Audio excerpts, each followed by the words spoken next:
अस्सलाम वालेकुम। आप देख रहे हैं स्पोर्ट्स डायरी और मैं हूं आपका मेज़बान के आसिफ। वंस अगेन हम आपके पास आए हैं लाइव एक्शन लेकर और इस वक्त मैच जारी है Pakistan versus Australia. Second ODI Pakistan team इस वक्त मुश्किल में है और मुश्किल इस वजह से है क्योंकि 117 रन्स पर 6 खिलाड़ी आउट हैं और 232 रन्स का हदफ है।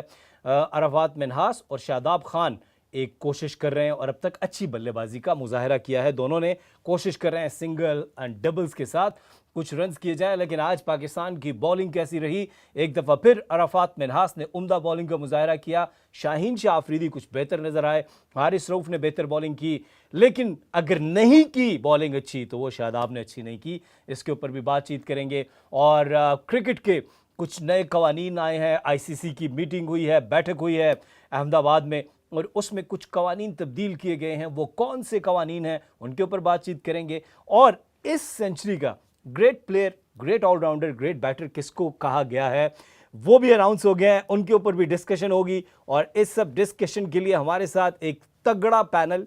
जब मैं तगड़े की बात करता हूं तो आप देख सकते हैं फ्रॉम माय लेफ्ट हमारे बहुत ही प्यारे दोस्त नवाब भाई हमारे साथ हैं। नवाब भाई अस्सलाम वालेकुम। अस्सलाम वालेकुम to everyone and to my friends as well. बड़ी मेहरबानी, आपने बड़ा अच्छा तारुफ करवाते हैं। Thank you very much Asif. बहुत शुक्रिया। और from my right Ahmad Saleem always with his nitty gritties. आज इनसे बड़ी ज़बरदस्त डिस्कशन होने वाली है क्योंकि बाबर आजम जल्दी आउट हो गए हैं। अस्सलाम वालेकुम अहमद जी। वालेकुम अस्सलाम जी। आप बिल्कुल बाबर आजम जल्दी आउट हो गए। आप अपना माइक चेक कर लीजिएगा ज़रा, आपकी आवाज़ नहीं जा रही कि वो ऑन है या ऑफ है। और हमारे साथ हैं क्रिकेट एक्सपर्ट, क्रिकेट एनालिस्ट, ये शादाब को बहुत बड़े फ़ैन हैं, इनसे भी ज़रा गपशप करेंगे। अम्मार अस्सलाम वालेकुम, कैसे हैं आप? वालेकुम सलाम आसिफ भाई, अल्हम्दुलिल्लाह मैं ठीक हूँ और आई होप कि जो व्यूअर्स हमें सुन रहे हैं वो भी ठीक होंगे। बिल्कुल जी। हम यहाँ से उम्मीद करते हैं कि आप लोग जो हमें देख रहे हैं जल्दी से स्पोर्ट्स डायरी को ज़रा सब्सक्राइब भी करें और कमेंट भी करें। आपके क्वेश्चंस भी ले लेंगे, आपके सवालात, और आपके कमेंट्स से हमें भी ऑक्सीजन मिलती है और हम चाहते हैं कि आपके मज़े मज़े के कमेंट्स आते रहें ताकि हम उनके जवाबात आपको देते रहें। इस वक्त मैच की सूरत हाल जो है उसमें पाकिस्तान के लिए कुछ अच्छी नहीं है। ये जो पार्टनरशिप है ये बेहतरी की तरफ जा रही है। आज मौका है अरफात मिन्हास और शादाब खान के पास कि वो एक अच्छी इनिंग्स खेलें और हीरो बन जाएं। सबसे पहले फ्रॉम माय लेफ्ट नवाब भाई, आज सबसे पहले पाकिस्तान टीम की बॉलिंग की बात करते हैं। Arafat Minhas once again very good bowling, Shaheen भी अच्छे टच में नजर आए। कैसे देखते हैं बॉलिंग को ओवरऑल? मैं इससे पहले आसिफ ये कहना चाहूँगा कि पाकिस्तान टीम ने जो टॉस जीत के यहाँ पे पहले बॉलिंग का फैसला किया, मेरे ख्याल से पाकिस्तान की टीम को थोड़ा सा पहले खुद बैटिंग करनी चाहिए थी। थोड़ा सा ब्रेव डिसीजन है। पहले मैच आप जीत चुके हैं और आपको पता है कि विकेट से काफ़ी टर्न मिल रहा है, स्पिनिंग पिच बनाई हुई है। और ये मैं समझता हूँ कि यहाँ पे अगर पाकिस्तान इस मैच में पहले बैटिंग करने जाता तो ज़्यादा बेहतर होता। एक टारगेट सेट करते।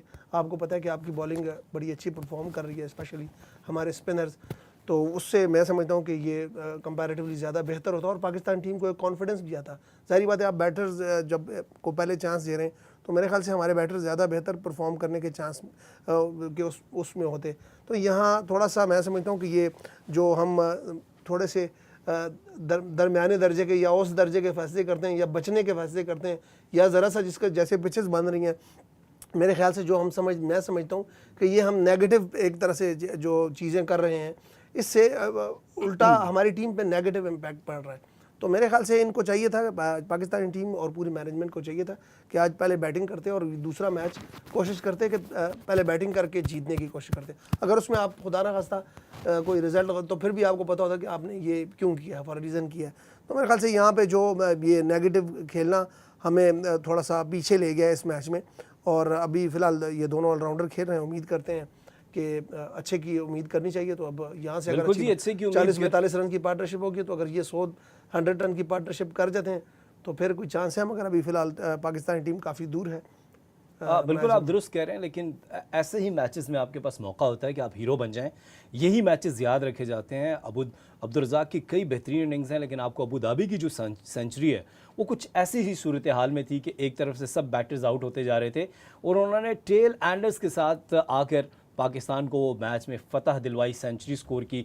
तो मेरा ख्याल है कि इस किस्म की इनिंग्स आप बहुत देर तक याद रखते हैं, बहुत वक्त तक ये याद रहती है।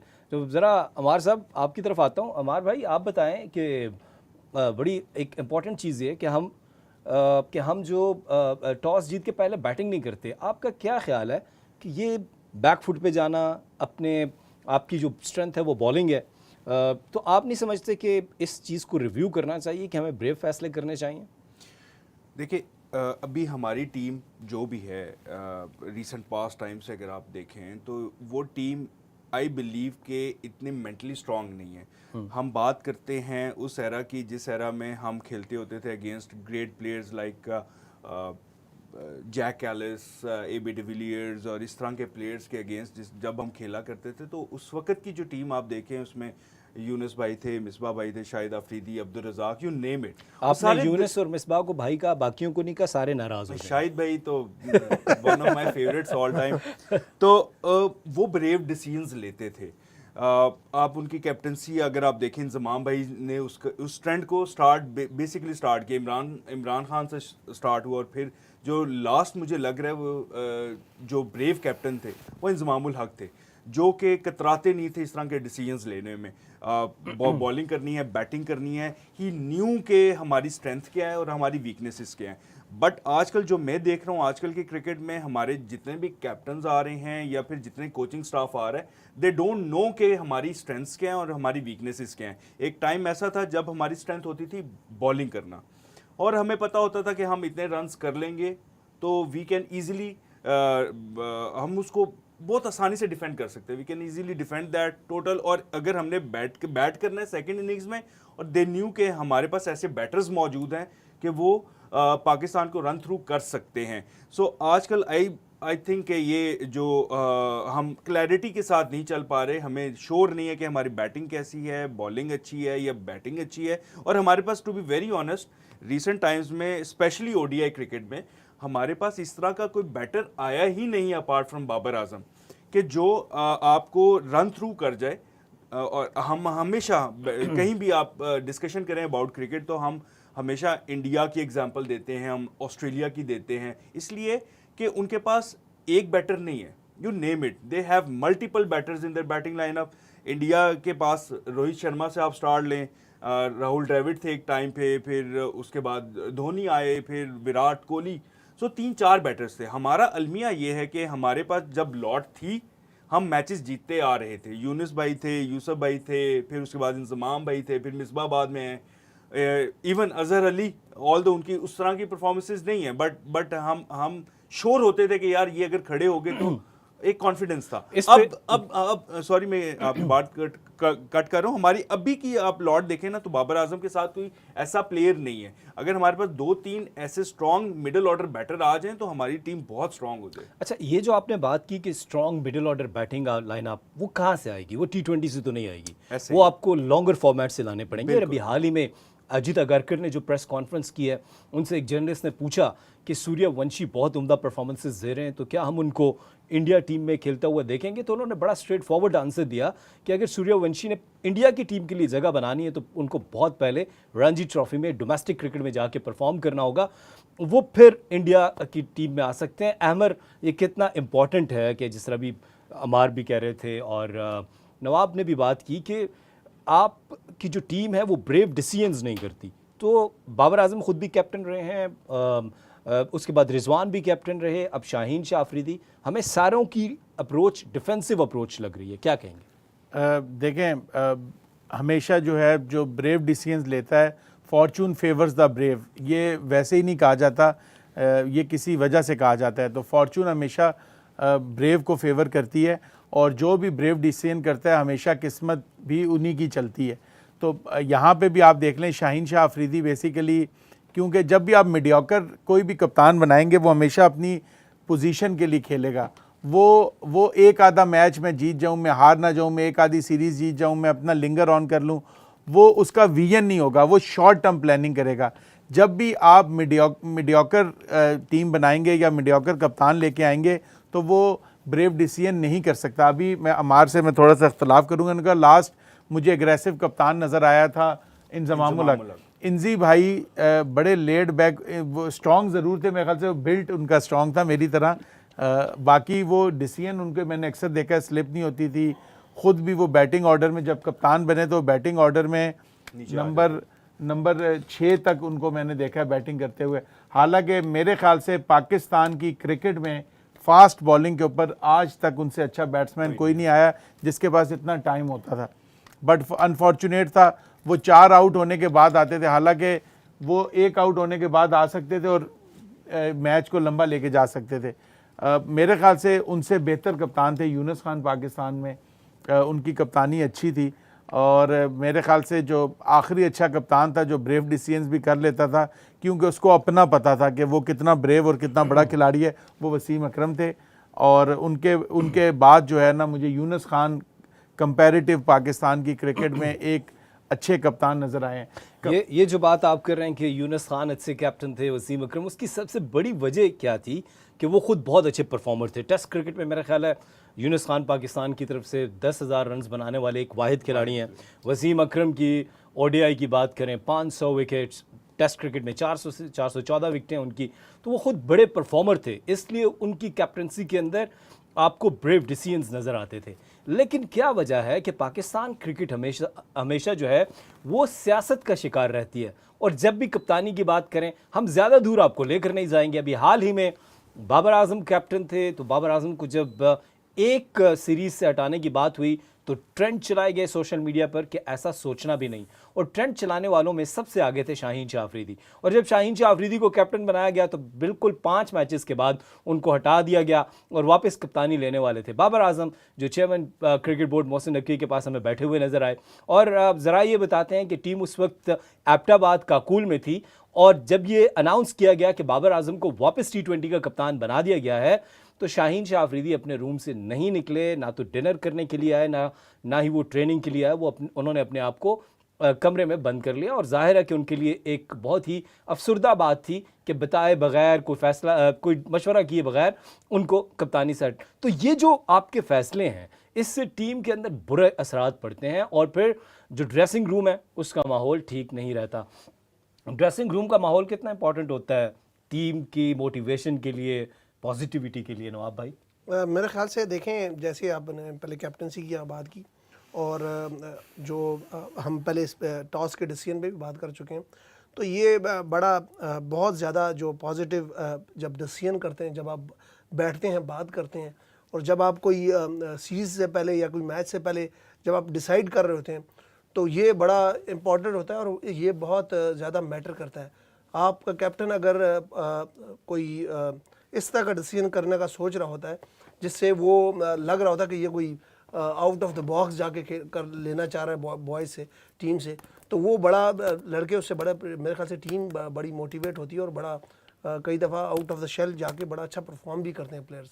लेकिन जब आप इस तरह के डिसीजन करते हैं जिसमें आप ज़्यादातर अपने आप के सेफ्टी का खेल रहे होते हैं, या इस तरह का आपका होता है कि जी आज किसी तरह के आज का दिन निकाल जाएं और वो मैच ना हार जाएं, ये ना हो जाए, डर के आप कर रहे होते हैं, तो उससे टीम पे बड़ा नेगेटिव मेरे ख्याल से इम्पैक्ट जाता है। और उससे वो जो है ना, आपकी जो प्लेइंग 11 है उस पर भी असरअंदाज होता है। जैसे मैं आज की मैच की बात करता, आप पहला मैच जीते हुए थे, तो यहाँ हम एक नया चीज़ करके अगर खुदा न खास्ता अगर हारते भी, तो तब भी पाकिस्तान को बड़ा हमारे पास एक मैच था, ऑप्शन था। बिल्कुल ऐसे। तो मेरे ख्याल से यहाँ जो जिस तरह की पिचेस पाकिस्तान में ये बनी है, ऑब्वियसली ये पाकिस्तान क्रिकेट बोर्ड ने अब डिसाइड करना है कि वो किस किस्म की पिचेस बनाना चाह रहे हैं। तो पहले तो मैं समझता हूँ कि पिचेस पे भी मेरा इख्तलाफ है। यहाँ इस तरह की पिचेस नहीं बननी चाहिए। मेरे ख्याल से उस तरह की पिचेस बननी चाहिए जो ODI क्रिकेट में यूजुअली हम देखते आ रहे हैं पूरी दुनिया में। तो उस तरह की पिचेस बनती तो ज़्यादा बेहतर होता है, एटलीस्ट आपको पता होता कि आप क्या करने जा रहे हैं। अब ये जिस किस्म की पिच बनी है, इस तरह की पिचेस हमने बहुत कम देखी हैं इंटरनेशनल क्रिकेट में पिछले 8-10 साल में अगर आप देखें।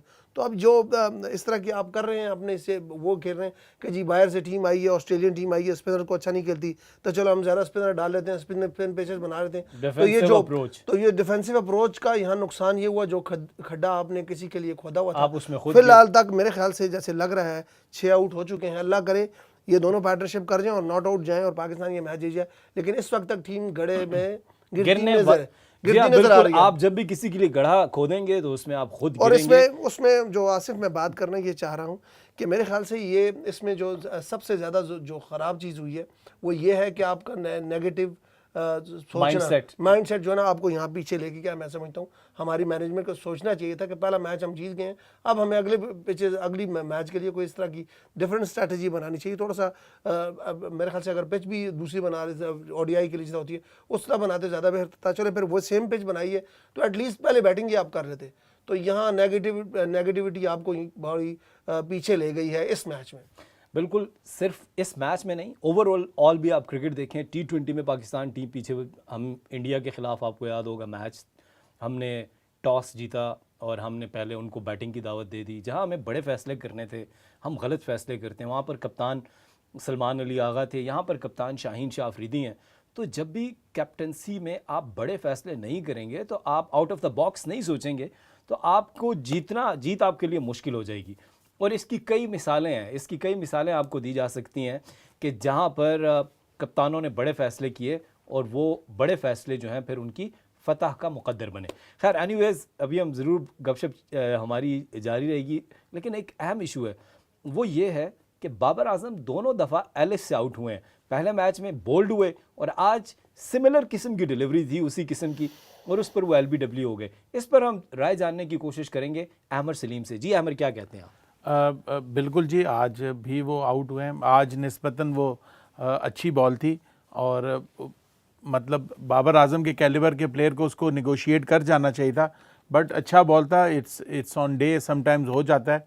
वो बड़ी अच्छी लेंथ पे गिरी, आगे से कट हुई और बड़ी तेज़ शार्प ब्रेक हुई और वो बाबर से मिस जज हुई। बाबर उसको बिल्कुल सीधा बॉल समझ के खेले और वो ब्रेक होके ऑफ कटर था और वो अंदर आ गया और वो LBW हो गए और थोड़ा सा अनलकी भी रहे।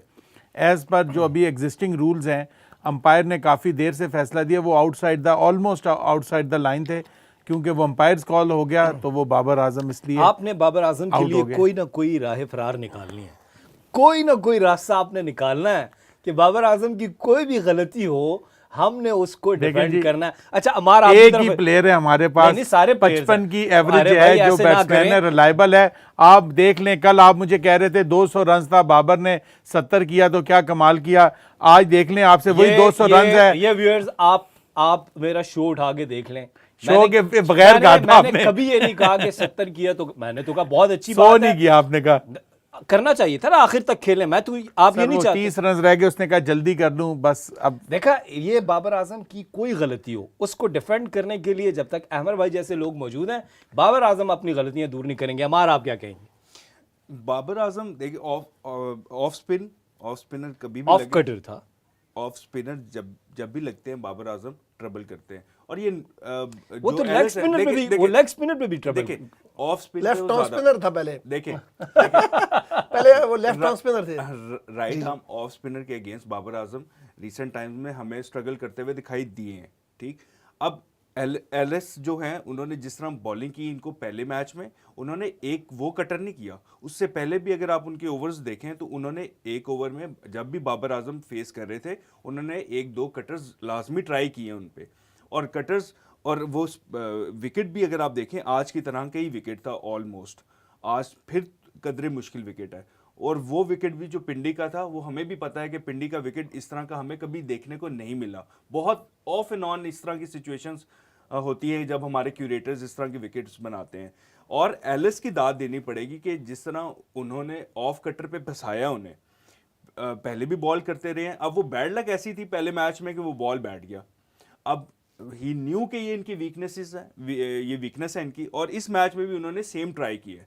और पहले मैच में तो बैड लक होगी, इस मैच में वो अंपायर्स कॉल, अमर भाई वाली बात की अंपायर्स कॉल होगी। But yes, we all know कि यार अभी आपको रिसेंट टाइम में बाबर आजम के अलावा इस पूरी टीम में, इस स्क्वाड में अगर आप देखें तो कोई भी रिलायबल बैटर नहीं है, क्योंकि Salman Ali Agha out of touch हमें दिखाई दे रहे हैं।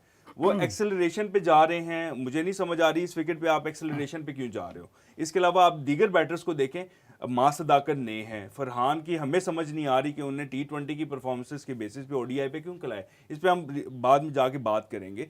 और फिर भी कोई रिलायबल बैटर नहीं है। हाँ, अगर रिजवान साथ होते तो हमें पता होता, बाबर आजम भी कॉन्फिडेंटली खेल रहे होते कि मेरे साथ दूसरे एंड पे एक ऐसा बैटर मौजूद है जो थ्रू आउट द इनिंग्स जाएगा। तो उनकी विकेट बड़ी इंपॉर्टेंट है, और ऑस्ट्रेलिया को भी पता है कि अगर बाबर आजम को हम पहले मैच में भी ले जाते तो माइट भी कि वो 200 रन्स भी पाकिस्तान बहुत मुश्किलात थी कि वो शायद चेज करता। नहीं, अगर 200 रन भी पाकिस्तान के लिए मुश्किलात हैं, तो फिर बाबर टीम में क्यों है? देखिए बाबर आजम ने पहले मैच में तो आपको रन थ्रू कर दिया ना, ये Almost देखिए, run through कर दिया। आपकी जो मैं ना ये इस कह रहे हैं आर्गुमेंट दोनों तरफ से बाबर बैटिंग करे। हाँ, ये मैं ये कह रहा हूँ कि दोनों तरफ से बाबर आजम बैटिंग करे, और अहमद ये कह रहे हैं कि बाबर आजम कुछ भी ना करे, मैं फिर भी उसको डिफेंड करूँ। देखिए- देखिए एक मिनट 55 की average है, कुछ कर ही रहा है। सर, एक मिनट, एक सवाल मेरा हो जाए, ठीक है। मेरा सवाल ये कि आप ये कह रहे हैं जी पिच मुश्किल है, बाबर आजम के लिए बैड लक तो सबके साथ होती है, पिच सबके लिए मुश्किल है। इसी पिच पे 232 रन ऑस्ट्रेलिया ने भी बनाए हैं ना, तो ये बात दुरुस्त है कि बाबर आजम की परफॉर्मेंसेज जाती तौर पर 55 की एवरेज है, सब कुछ है, बट अब बाबर आजम इतने मेच्योर हो जाने चाहिए कि हम उनके साथ ये टैग लगा दें कि Babar Azam match winner player बन रहे हैं। यस, आप क्या कहेंगे जी? बाबर आजम दोनों मैच में सिमिलर तरीके से आउट हुए, नवाब क्या कहना चाहेंगे? मेरे ख्याल से देखें, मैं यहाँ पे कहना चाहूँगा कि जब आपने देखा है कि फ्रंट फुट पे आप खेलने जाते हैं, तो जब भी बॉल आपको इंग स्विंग होता है तो ये नेचुरल एक गैप है। तो ये इंग स्विंग के अलावा दूसरी बात में जो इससे पहले बात की हमारे दोस्त ने, तो मैं यहाँ पे एक और बात बता दूँ, जब आप ऑफ स्पिन होता है या जब ऑफ कटर करते हैं, लेग कटर करते हैं, तो ये इसमें एक नेचुरल गैप बनता है। तो बाबर आजम चूँकि पहले कमिट करके दोनों मैचेस में आप देख लें तो उनका वो गैप बना है। मेरे ख्याल से यहाँ पे थोड़ा सा देखें, 55 की एवरेज भी इन्होंने बड़ी बेस्ट बात की। आपने भी अच्छा कहा है कि अगर हमारे पिछले 10 साल में देखा जाए तो हमारे बाबर आजम से अच्छा किसी ने परफॉर्म नहीं किया। लेकिन आज और लास्ट मैच की हम बात करेंगे, दोनों दफ़ा देखें उस बैटर की गलती है, चाहे वो कोई भी है। आप देखें, हम गैर ज़रूरी डिफेंड करना, या हम ये कहें कि जी कोई इंसान ऐसा है जो दुनिया में जो गलती नहीं कर सकता, गलतियाँ होती हैं, गलतियाँ की हैं और गलतियाँ यहाँ हुई हैं।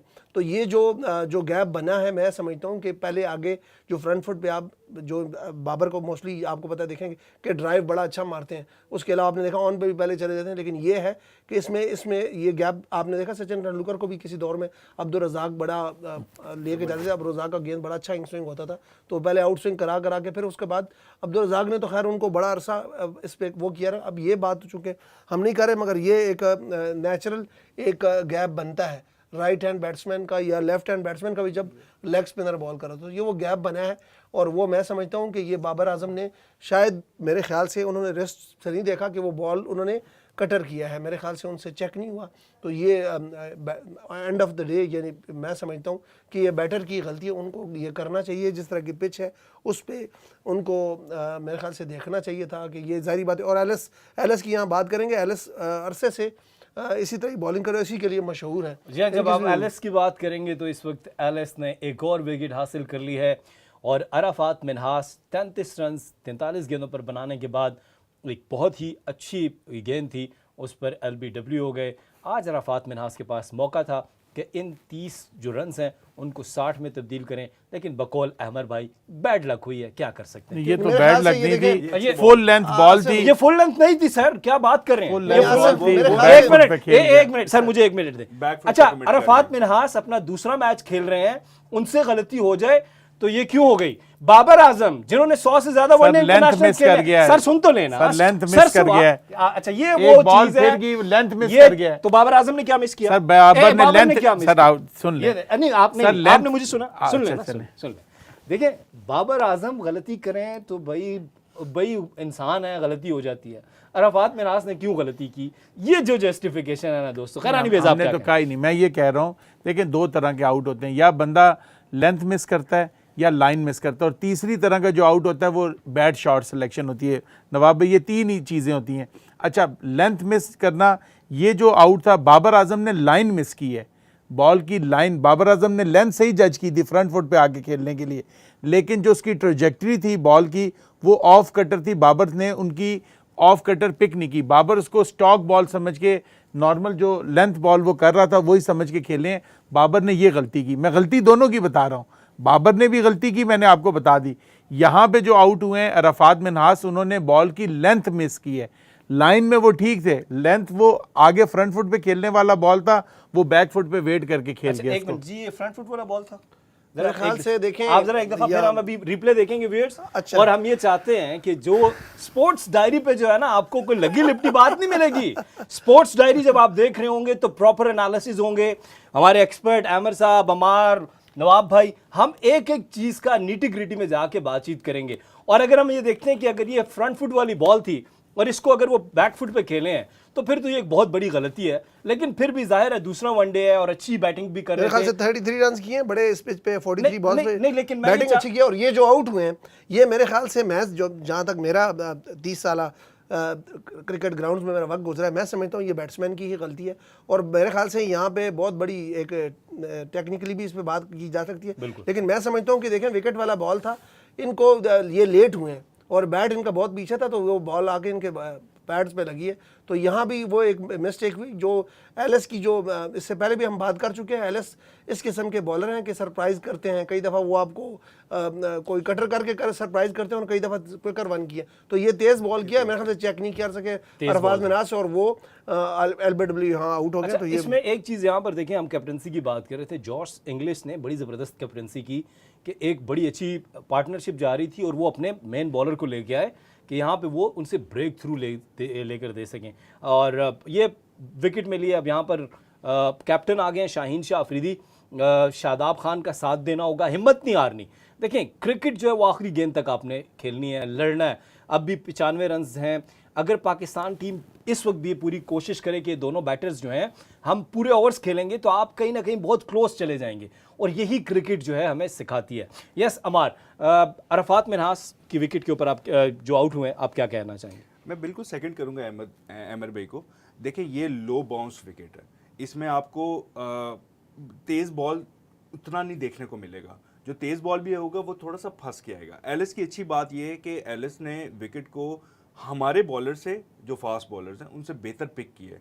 उन्हें पता है कि किस बैट्समैन के अगेंस्ट कहाँ पर आपने स्लो वन करनी है, किस बैट्समैन के अगेंस्ट आपने क्विकर वन करनी है और किसको बाउंसर करना है। अब ये विकेट ऐसा नहीं है कि आप स्ट्रेट अवे आएँ और आप उसको बाउंसर ट्राई करें और ये बाउंसर इस विकेट पर हो जाए।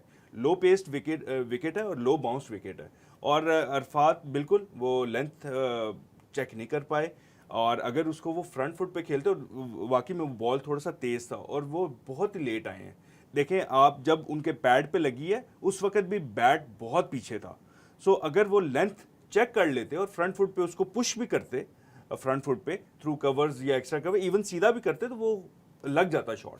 सो लेकिन well played by Arfat Minhas, हम उनको इतना ब्लेम नहीं कहेंगे। अभी डेफिनेटली उनके मैचेस अल्लाह करे कि उन्हें बहुत ज़्यादा मिले। अभी तो सेकंड मैच इंटरनेशनल वो खेल रहे हैं और जिस तरह वो खेलते जाएंगे अपनी गलतियों से सीखेंगे। विद बॉल आज बड़ा कॉन्फिडेंटली उनका डे रहा है। उन्होंने अपनी जो 5 विकेट्स पिछले मैच में ली थी उसी फॉर्म को कंटिन्यू किया और बड़ी जगह पे और बेहतरीन बॉलिंग की है। आज 2 उन्होंने उस वक्त विकेट्स लिए हैं जहां पर ऑस्ट्रेलिया की पार्टनरशिप लग रही थी और बड़ी ज़बरदस्त लाइन लेंथ से उन्होंने विकेट्स लिए। ये हम विकेट देख रहे हैं जी, ये कहाँ पे पिच हुआ ये बॉल? नहीं मैं उसकी बात नहीं, एक मिनट मैं उनसे पूछ रहा हूँ ना, मुझे मैं उसके देखें पिच पीछे हुआ है, डेफिनेटली हुआ है, लेकिन मैं ये बात कर रहा हूँ क्विक बॉल कि सर, ये सर, कितनी- अगर अमर भाई बॉल वो विकेट्स complete में कर लग ले, रहा है ना, अमर इसका भाई मतलब वो फ्रंट फुट पे complete- खेलने वाला अमर भाई नहीं, नहीं, कंप्लीट कर ले, आपकी बारी एक आएगी, मिनट। आपकी बारी मैंने है। आपको बताया कि ये इतने टाइम से खेल रहे हैं, 60 ऑड रन की पार्टनरशिप हुई है दोनों को, और इन्हें पता है कि इस विकेट पे बाउंस नहीं हो रहा, बॉल लो रह रहा है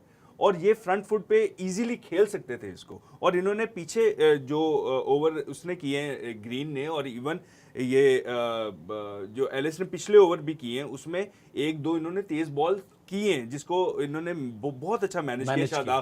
शादाब ने फ्रंट फुट पे मैनेज किया, बैक फुट पे आपको कोई पुल नहीं अभी देखने को मिला। अभी हम जितने मैच अभी इस पार्टनरशिप में देखें तो कोई भी ऐसा बॉल नहीं था जिसपे इन दोनों में से किसी एक प्लेयर ने या तो अपर कट मारा है या पुल किया है।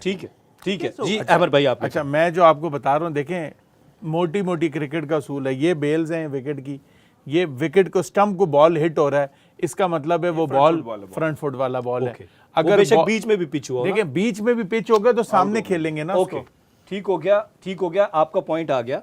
मैं अरफात मिन्हास के ऊपर मैं क्यों क्रिटिसिज्म नहीं करना चाह रहा या मैं क्यों उनको लिवरेज देना चाह रहा हूँ कि उनका दूसरा वनडे इंटरनेशनल है। इस गलती से उनको सीखना होगा, जिस तरह अहमद ने भी कहा और अमार ने भी और नवाब भाई ने भी ये बात की कि अगर वो कोशिश करते, अगर वो बैक फुट पे गए थे तो फिर उनका बैट पहले आना चाहिए था। अगर आप बैक फुट पे चले गए हैं, अगर आपने उसको मैनेज करना है तो फिर ये नहीं हो सकता कि आपका बैट लेट हो जाए। तो आपको बॉलर ने डिसीव किया 2 चीज़ों से, अपनी लाइन से और फिर अपनी पेस से। बॉलर ने आपको डिसीव किया और यही बॉलर का कमाल था। और अगर आप इसको फ्रंट फुट पे अगर खेलने के लिए जाते, अगर मैं बैटर होता तो मैं कोशिश यही करता कि अगर मैं बैक फुट पे भी गया हूं तो मैं उसको सीधे बल्ले से उसको खेल लूं और पैड मेरा जो है वो फिर बल्ले से पीछे रहे, बैट मेरा आगे आ जाए। पेस भी नहीं चेक कर सके। नहीं चेक कर सके। ये दो चीजें मैंने कहा कि वो लाइन पेस से डिसीव हो गए। तो बहरहाल एक बड़ी विकेट हासिल की है अराफात मिन्हास की। शादाब खान 42 रन पर मौजूद हैं, 69 गेंदों का सामना किया है। आई विश कि आज शादाब खान एक हीरोइक इनिंग्स खेल जाएं और उनके ऊपर जो क्रिटिसिज्म बॉल के साथ हो रहा है वो शायद बैट से उसको उनको मौका मिले कि वो बैट से उसको धोने का मौका मिल जाए। अब हम ज़रा थोड़ी सी डिस्कशन भी करेंगे कि आईसीसी के कवानीन में तब्दीलियां होती जा रही हैं और ये अच्छी चीज़ ये है कि जैसे जैसे क्रिकेट में तेज़ी आती जा रही है आईसीसी को भी अपने कवानीन के अंदर तब्दीलियां लानी पड़ रही हैं। पहले मनकिडिंग जो था आपको उसको अब बाकायदा रूल बना दिया गया। आज से 4-5 साल पहले ये रूल बनाया गया कि बॉलर जब दौड़ कर आ रहा होगा और एक्शन लेने से पहले अगर बैटर जो है वो नॉन स्ट्राइकिंग एंड पर बैटर जो है वो क्रीज छोड़ दे तो बैटर उसको रन आउट कर सकता है। ये रूल अब बाकायदा से इसको मनकिडिंग रूल का नाम दिया गया। फिर अगर पिच से बाहर बॉल जो है वो पिच होगी तो वो नो बॉल का रूल आ गया। इससे पहले ये रूल नहीं था। हमने देखा था बैटर जो है वो लेग अंपायर के पास भी जाकर हिट कर देते थे और नो बॉल नहीं होती थी। आज क्या नए रूल्स आए उसमें सबसे पहले एक ज़रा पिंक बॉल के ऊपर जो टेस्ट क्रिकेट है अब एक नया रूल ये आ गया है कि जब ओवरकास्ट कंडीशंस होंगी, क्लाउडी कंडीशंस होंगी और दोनों ही कैप्टन्स अगर इस चीज़ के ऊपर मुत्तफिक हैं कि गेंद चेंज कर ली जाए तो पिंक बॉल जो है वो मुतारिफ करवाई जाएगी और वो फिर अप लाइट्स में आप मैच जारी रख सकेंगे और बैड लाइट्स की वजह से खेल रोकना नहीं पड़ेगा। हाल ही में पाकिस्तान की भी सीरीज़ हुई बांग्लादेश में, हम हारे, कई दफ़ा बारिश हुई, हमने बड़ी दुआ की कि आखिरी दिन भी बड़ी बारिश हो जाए, हमको शायद शिकस्त से बच जाए, लेकिन ऐसा नहीं हुआ। बारिश की वजह से, ओवरकास्ट कंडीशन की वजह से काफ़ी दफ़ा मैच रोकना पड़ता है। तो पिंक बॉल का जो एडिशन है इसके ऊपर गपशप करते हैं, इस पर अपने जो पैनलिस्ट हैं, एक्सपर्ट्स हैं, उनकी राय लेते हैं। यस नवाब भाई, आप क्या कहते हैं कि इस कानून के आने से अगर दोनों कप्तान मुत्तफिक हैं तो मेरा ख्याल है कि हमें मज़े की क्रिकेट देखने को मिलेगी। मेरे ख्याल से काफ़ी अच्छा है। देखें कि जो टाइम ज़ाया होता है पिंक बॉल का, चूँकि विजिबिलिटी ज़्यादा होती है, आपको पता है जब उस तरह का कंडीशन होता है तो पिंक बॉल का इस्तेमाल जो ये कर रहे हैं या इन्होंने जो नया रूल डाला मेरे ख्याल से ये बहुत अच्छा होगा। देखें मैं हर जो टीम है या हर जो क्रिकेट के सपोर्टर हैं वो टेस्ट क्रिकेट में भी रिज़ल्ट चाहते हैं, तो रिज़ल्ट इसी तरह आ सकते हैं। और मैं समझता हूँ कि ये बड़ा अच्छा इन्होंने रूल चेंज किया और मेरे ख्याल से हर साल इस तरह आईसीसी के जो ये इजलास होते हैं उसमें वो देखते हैं कि पिछले रूल्स कौन कौन से जो प्रॉब्लम कर रहे हैं। जैसे अब फुटबॉल में हम देख रहे हैं कि काफ़ी चेंजेस आ गई हैं, अदर गेम्स में भी। तो मेरे ख्याल से क्रिकेट के लिए भी बड़ा अच्छा है, ये बड़ा अच्छा इजलास हुआ, उसमें बड़े ज़बरदस्त डिसीजन उन्होंने किए। तो मैं समझता हूँ कि क्रिकेट में और बेहतरी आएगी और इससे बड़ा अच्छा होगा, इम्पैक्ट क्रिकेट में पड़ेगा। बहुत अच्छा इम्पैक्ट पड़ेगा। अमर भाई, कभी पिंक बॉल से क्रिकेट खेली है आपने? नहीं जी, आप खुद भी फास्ट बॉलर रहे हैं ना, तो आपने कभी पिंक बॉल से बॉलिंग की है? जब हम खेलते थे उस वक्त पिंक बॉल, आप तो अभी भी खेलते हैं वो मतलब टेस्ट क्रिकेट तो नहीं खेल रहे ना। पिंक बॉल वैसे नॉर्मली ना करके देखा है, वैसे कहीं पे नेट में कहीं करके वैसे ही देखा है। तो पिंक बॉल और देखा भी है देखते हुए कि पिंक बॉल जो है वो ज़्यादा मूवमेंट उस पर होती है। आपने देखा होगा न्यूजीलैंड में, ऑस्ट्रेलिया में, अब तो इंडिया में भी वो पिंक बॉल मैच करवाते हैं। पाकिस्तान में भी पिंक बॉल, पाकिस्तान और में इवन कायद आज़म ट्रॉफी में भी पिंक बॉल मैच तो हुआ। पिंक बॉल का जो कानून है बेसिकली जो एक्स्ट्रा टाइम ज़ाया हो जाता है उसको बचाने के लिए कि टेस्ट क्रिकेट जो है वो रिजल्ट ओरिएंटेड हो, कोई मैचेस ड्रॉ ना हो, क्योंकि लोगों का इंटरेस्ट ख़त्म हो जाता है ड्रॉ मैचेस देखने के बाद। तो इसलिए उन्होंने ये किया। और इसमें एक चीज़ और है, ये उस सिचुएशन में आके नहीं दोनों कप्तान डिसाइड करेंगे, मैच से पहले जब टॉस हो रहा होगा उस टाइम वो फैसला करेंगे कि अगर मैच में ऐसी सिचुएशन आई जहाँ पे बैड लाइट हुई तो वहाँ पिंक बॉल होगा और 90 ओवर्स पूरे होंगे। तो ये मैच से पहले डिसाइड होगा।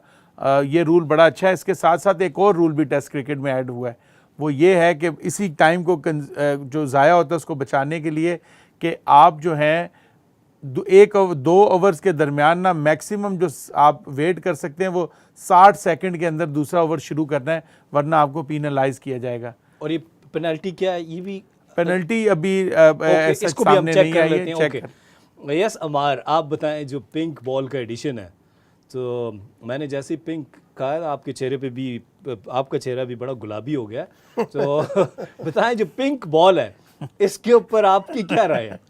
पिंक बॉल देखें, दोनों हमारे पैनलिस्ट हैं, उन्होंने वही बात की है कि मैच रिजल्ट ओरिएंटेड होने चाहिए। बोरिंग क्रिकेट डेफिनेटली कोई भी नहीं देखना चाहेगा। और आजकल ओवरकास्ट कंडीशन अगर हो भी जाती है तो ये एक बड़ा अच्छा प्रोस्पेक्ट है कि यार एटलीस्ट आप मैच कंप्लीट करें। 90 overs in a day in a test match लाजमी है, और उसको कंप्लीट करने के लिए वही बात है कि दोनों कैप्टन्स जो हैं वो मैच से पहले डिसाइड करेंगे। इधर इस तरह की सिचुएशन आती है तो हम पिंक बॉल यूज़ करेंगे, बट पिंक बॉल एक और चीज़ ऐसी बैटर के लिए आई थिंक ये थोड़ा सा नेगेटिव थिंग है। वो इसलिए कि रेड बॉल, जिस तरह अमर भाई ने एक्सप्लेन किया कि रेड बॉल बनिस्बत पिंक बॉल जो है वो ज़्यादा तंग नहीं करता, पिंक बॉल ज़्यादा हिलता है। लेट्स इमेजिन हाँ। वसीम अकरम, वकार यूनिस अगर पिंक बॉल से बॉलिंग करते, सही कह वो तो किसी भी बैटिंग लाइन मोहम्मद आसिफ अगर करते- मोहम्मद आसिफ अगर मोहम्मद पिंक आसिफ बॉल से, इवन आमिर आमिर इवन, बिल्कुल सर मैंने अब्बास भी मैंने सुना है AB डिविलियर से जब भी कभी पूछा गया कि या हाशिम आमला जो हमारे लास्ट जो एरा के अभी जो गुजरे ग्रेटेस्ट जो बैट्समैन थे, AB डिविलियर्स के बारे में जब मोहम्मद आसिफ का नाम पूछते हैं तो वो पहले वो कहते हैं उफ उफ कि उनसे एक सवाल हुआ एक इंडियन पॉडकास्ट में, तो वहाँ पे जो सवाल करने वाला था उसके तो मुंह पे 12 बज गए थे, क्योंकि जब उन्होंने कहा वो कहते बुमराह का नाम लेगा या इस तरह, तो उसने कहा कि आप अगर अपनी ज़िंदगी का दाव पे लगी हुई है और आपकी ज़िंदगी की दाव पे एक बॉलर आपको चाहिए जो आपकी ज़िंदगी बचा सकता है, तो आप किसको बॉल देंगे? तो उसने कहा Mohammad Asif. With the new ball, same length, same action, same seam और दोनों तरफ मूवमेंट अपनी मर्जी से, अनबिलीवेबल कंट्रोल, मैजिकल बॉलर, वो जादू। मतलब जो संगाकारा ने भी रिसेंटली, मैं उनका भी इंटरव्यू देख रहा था, उन्होंने भी यही बात की है कि मैंने उनको फेस किया और मुझे नहीं पता था। वो ऑन अ गिवन टाइम आप फेस कर रहे हो आउट स्विंग और उसी लेंथ पे आपको नहीं पता वो अंदर आ जाएगा। वो आसिफ ने स्टोरी सुनाई है, स्टोरी भी सुनाते हैं कि मैं और आसिफ की ये बात थी, आपने उनके कई इंटरव्यूज देखे होंगे। मोहम्मद आसिफ ने कई दफ़ा ये कहा कि मैं तो बैटर को, जब पीटरसन, कुमारा संगकारा, ये जब बैटर्स आ रहे होते थे, AB डिविलियर्स, तो मेरे मुंह में पानी आता था, मैं दिल ललचा रहा होता था कि मैं इनको अपनी मर्जी से आउट करूंगा। और खिला के लक्ष्मण को, उसके ऊपर भी शुएब अख्तर। खैर जो कुमारा संगकारा का वो इस तरह के, कुमारा संगकारा का अगर वो ओवर देखें आप तो उसमें आपको नज़र आएगा कि वो पहली गेंद आउट स्विंग, फिर दूसरी गेंद आउट स्विंग, फिर तीसरी गेंद आउट स्विंग करते हैं, फिर चौथी गेंद वो दरमियान में करते हैं, कुमारा संगकारा इसको खेलने के लिए जाते हैं। पांचवी बॉल जब वो इन स्विंग करते हैं और कुमारा संगकारा एक्सपेक्ट करेंगे ये भी आउट स्विंग है, उसी बॉलिंग स्टाइल से, उसी एक्शन से वो लेफ्ट करते हैं और वो बॉल अंदर आती है और बोल्ड हो जाते हैं। तो मेरा ख्याल ये कि आसिफ के पास जो वैरायटी थी, उनके पास जो सीम एंड स्विंग के ऊपर कंट्रोल था, वो मैं अब तक पिछले 20 सालों में मुझे तो किसी बॉलर के पास नजर नहीं आया। उससे पहले 4 ओवर लगातार मोहम्मद आसिफ ने आउट स्विंग की हैं। जी हाँ। उससे पहले आसिफ कहते हैं संगाकारा जैसे कैलिबर के बैट्समैन को आप लेफ्ट करवाते हुए लेंथ बीट करवा दें और लाइन बीट करवा दें, वो छोड़े और डंडे, संगाकारा इस तरह आउट नहीं हुए। मेरे ख्याल से शायद ही ज़िंदगी में 1-2 दफ़ा हो। मेरे ख्याल से टेस्ट क्रिकेट में अगर दी बेस्ट नहीं थे वो विकेट कीपर बैट्समैन, तो वन ऑफ टॉप 3 बिल्कुल है क्रिकेट की तारीख के, मतलब अनबिलीवेबल बैट्समैन। अभी आप थोड़ी देर पहले कर रहे थे ना उफ उफ, तो पता नहीं शायद आपको कुछ भूख लगी है, क्या हुआ? वो तो अब अबीर नहीं सुन रही नहीं, ये ब्रेक का टाइम हो गया जनाब। हम इनकी बात सुन ली गई है, यहाँ पर हम लेते हैं शॉर्ट ब्रेक, वापस आ रहे हैं लाइव एक्शन के साथ। पाकिस्तान 155 for 7, पाकिस्तान ने चेस करना है 232। Good luck to Pakistan, stay tuned, Sports Diary.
अस्सलाम वालेकुम, welcome back to Sports Diary. आप देख रहे हैं हमारी लाइव ट्रांसमिशन। इस वक्त पाकिस्तान वर्सेस ऑस्ट्रेलिया का दूसरा ओडीआई मैच जारी है। अभी क्योंकि टेस्ट मैच की बड़ी डिस्कशन हो रही थी तो शायद हम वापस बांग्लादेश जा रहे थे कि उस टेस्ट मैच में शाहीन शाह अफरीदी ने कैसी शॉट खेली थी।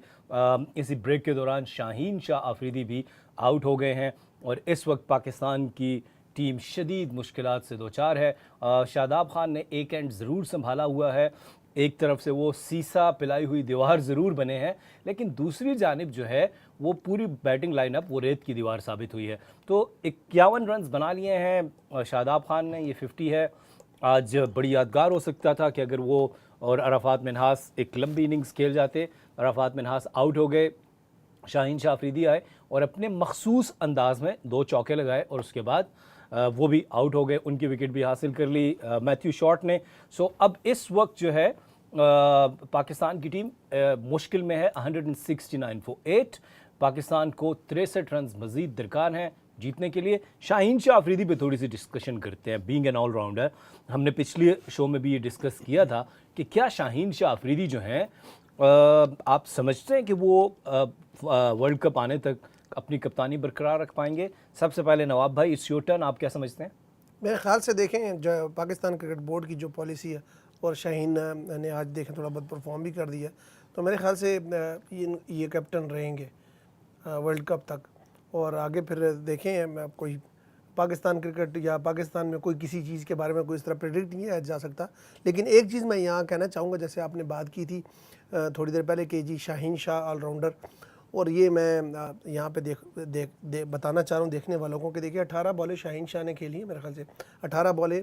तो 18 बॉलों में मुझे ये लगा कि हर बॉल पे जब वो खेल रहे थे मुझे लगता था कि इस बॉल पे आउट हो जाएंगे, इस बॉल पे आउट हो जाएंगे, इस बॉल पे आउट हो जाएंगे। और जिस तरह वो खेल के गए हैं तो मेरा जो है ना वो मतलब मुझे लग रहा है कि थोड़ा सा इस तरह की बड़ी दिल ख़राब हो रहा था, क्योंकि इस वक्त हमें बैटरशिप चाहिए थी। शादाब खान बड़ा अच्छा खेल रहे हैं और नॉर्मली इस वक्त कोई जिस तरह के अगर आपको ज़रा सा भी क्रिकेट का या बैटिंग का सेंस हो तो मेरे ख्याल से उनको चाहिए था कि वो डॉट बॉल पे खेलते, सीधे बैट से आराम आराम से रोकते। और 18 बॉलों में से मेरे ख्याल से जो उन्होंने 11 रन किए, 11 में से मेरे ख्याल से तकरीबन ज़्यादातर जो रन्स बने हैं वो एजेस के बने हैं, और बाकी जो नहीं लगे बैट से या जिस पे आउट हुए वो भी एज लगा और ज़्यादातर उनके बैट में नहीं लगी। तो मेरे ख्याल से ऑलराउंडर कहना तो यहाँ पे थोड़े से ऑलराउंडर्स के साथ भी एक तरह से ज़्यादती है। तो यहाँ मैं समझता हूँ कि वो शादाब खान जैसे हम बात कर रहे थे कि वो बॉलिंग में नहीं कर रहे, आज उन्होंने प्रूव किया बैटिंग अच्छी कर रहे।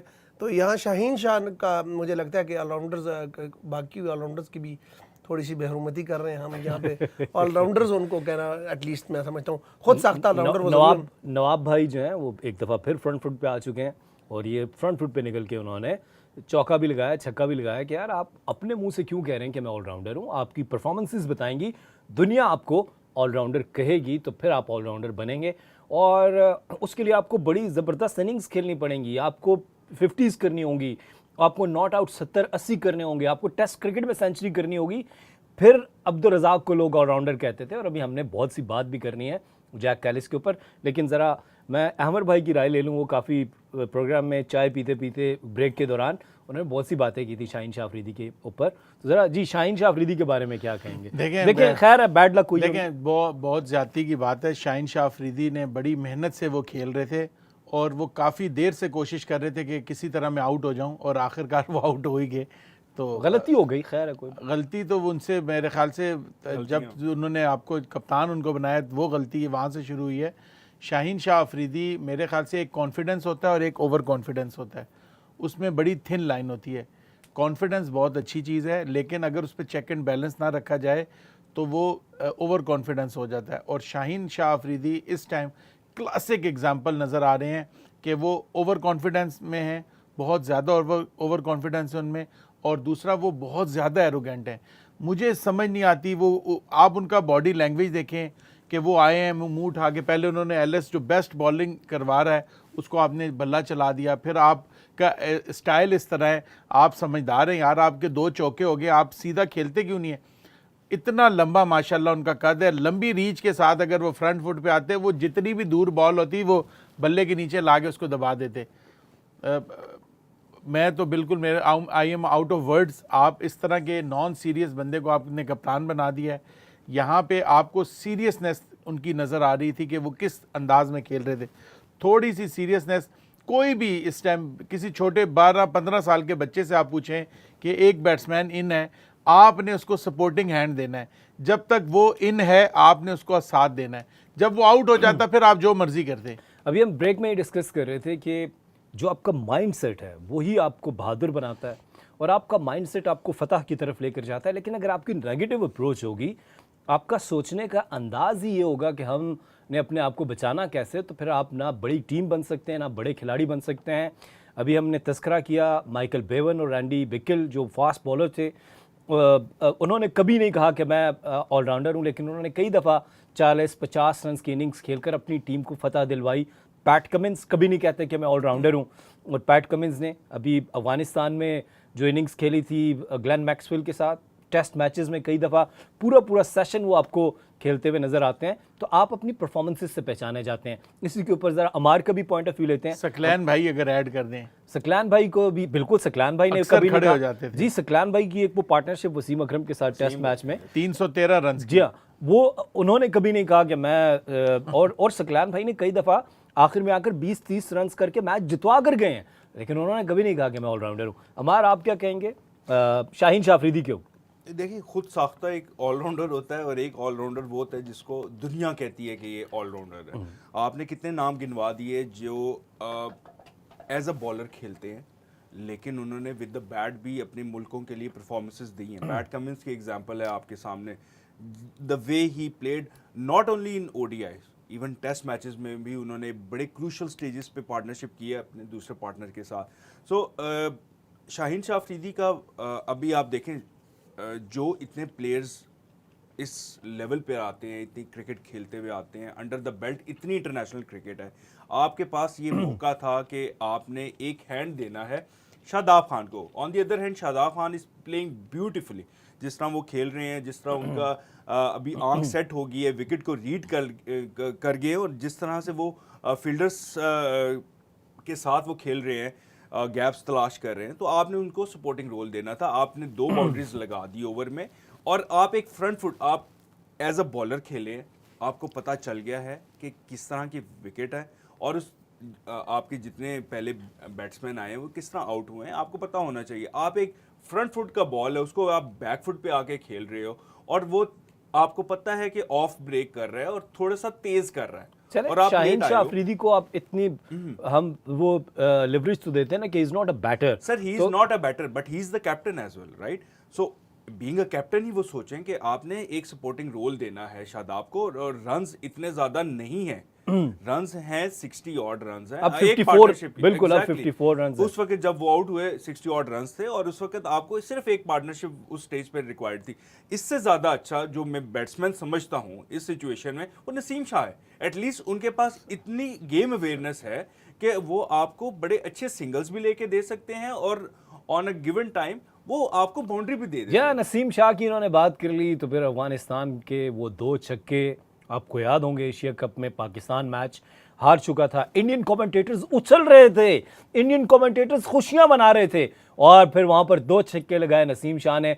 फिर आपको वो वनडे इंटरनेशनल भी याद होगा जिसमें पाकिस्तान की टीम जो है वो बहुत मुश्किलात में थी, और आखिरी ओवर में नसीम शाह ने चौका लगाकर पाकिस्तान 2 चौके लगाकर पाकिस्तान को फतह दिलवाई थी। यस नसीम, यस आप कुछ कहना चाहेंगे? इसमें एक जो सिचुएशन आज है, आपको याद होगा एक मैच आया था जहां पे सलमान अली आगा के साथ इनकी एक बड़ी क्रूशल एंड तक पार्टनरशिप रही थी, जिसमें ऑल दो रन्स इतने ज्यादा नहीं थे, 40 ऑड रन्स रिक्वायर्ड थे, और वो 8 आउट हो गए थे पाकिस्तान के। और वहां से जिस तरह उन्होंने हैंड सपोर्टिंग हैंड दिया सलमान अली आगा को, वही आज रिक्वायर्ड था फ्रॉम शाहीन शाह अफरीदी। बिल्कुल जी, शाहीन शाह अफरीदी से आज ये ज़रूरत थी कि वो सिर्फ पिच पर मौजूद रहते, वो डॉट बॉल्स भी खेल रहे थे। आपके ऊपर तो कभी भी हमने स्ट्राइक रेट का भी कोई क्रिटिसिज्म नहीं हुआ, तो इस मुश्किल कंडीशन में जो लीडर होता है उसको लीड फ्रॉम द फ्रंट करना चाहिए। ऑलराउंडर्स की बात हो रही है जनाब, और तो फिर हम एक ऐसे ऑलराउंडर की बात करते हैं जिनको इस सदी का सबसे बड़ा ऑलराउंडर डिक्लेयर कर दिया गया है, और उनकी अगर हम बात करें, उनकी बैटिंग की, उनकी बॉलिंग की, उनकी फील्डिंग की, यहाँ मैं रिकी पोंटिंग को बहुत हाई रेट करता हूँ उनकी क्रिकेटिंग सेंस। आज से 2 साल पहले उनसे क्वेश्चन किया गया था कि आप क्या समझते हैं कि इस सदी का सबसे बड़ा क्रिकेटर कौन है, तो उन्होंने कहा कि लोग बहुत ज़्यादा बात करते हैं सचिन तेंदुलकर की या किसी और क्रिकेटर्स की, लेकिन उन्होंने कहा था कि मेरे नज़दीक जैक कैलिस जो हैं वो सबसे बड़े क्रिकेटर हैं, जो कि जिनकी बॉलिंग में विकेट्स भी हैं, सेंचुरीज़ हैं टेस्ट क्रिकेट में, वनडे इंटरनेशनल में उनकी सेंचुरीज़ हैं, वनडे में उनकी विकेट्स हैं, और साथ साथ उनकी फील्डिंग भी जो है वो बहुत सुपर्ब थी। तो रिकी पॉन्टिंग ने बहुत पहले अनाउंस कर दिया था, आईसीसी ने अब अनाउंस किया सचिन तेंदुलकर को बड़ा बल्लेबाज कहा गया, सबसे बड़ा बल्लेबाज मुथैया मुरलीधरन जो हैं वो बॉलिंग में आए, और उसके बाद जो ऑलराउंडर हैं वो ग्रेटेस्ट ऑलराउंडर जैक कैलिस को डिक्लेयर कर दिया गया है आईसीसी की जानिब से। So I think Jack Kallis without any doubt मेरे बहुत ही फेवरेट ऑलराउंडर रहे हैं। उन्होंने भी साउथ अफ्रीका को बहुत मुश्किल मौक़ों में बहुत दफ़ा सर्व किया। So congratulations to Jack Kallis, congratulations to South Africa, same with Sachin Tendulkar, और congratulations to Sachin and India and Muttiah Muralitharan. Without any doubt एक ऐसे बॉलर जो अपने मुंह से कहते हैं कि जब तक मुझे दूसरा नहीं आता था, और मैंने सकलान से जब पूछा और जब मैंने दूसरा सीख लिया, तो फिर मैंने दुनिया के किसी बल्लेबाज को टिकने नहीं दिया। वो एक अलग बात है कि यूनुस खान और इंजमाम और सईद अनवर उनको बहुत अच्छा खेलते थे। यस, आप क्या कहेंगे नवाब, जो जैक कैलिस को अनाउंस किया जैक कैलिस तो अब मेरे ख्याल से जो जब से क्रिकेट हो रही है, मेरी रैंकिंग मेरे ख्याल से जैक कैलिस ऑलराउंडर तो थे ही थे। आप देखें कि वो उनकी ऑलराउंडर बहुत ज़्यादा गुजरे हैं। आप उनकी स्पीड भी देखें, 140 से नीचे गेंद नहीं करते थे, और मेरे ख्याल से बड़े ही ख़तरनाक बॉलर थे, और हमेशा अटैकिंग बॉल करते थे और पार्टनरशिप ब्रेक करके देते थे। तो वो जैक कैलिस के तो मुझे बड़ी खुशी हुई है।